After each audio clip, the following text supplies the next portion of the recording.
Oh boy, come here. Why not go school today? School? Forget that till school has come. School has come. Some few years later.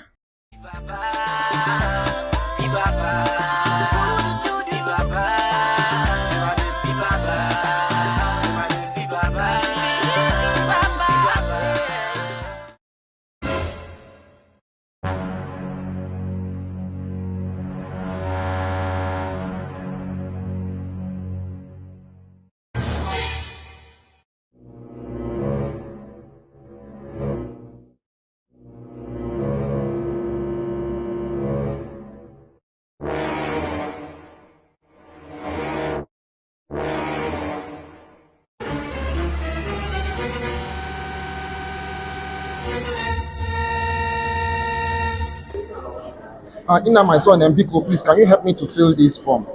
I didn't go to school. Please, Biko.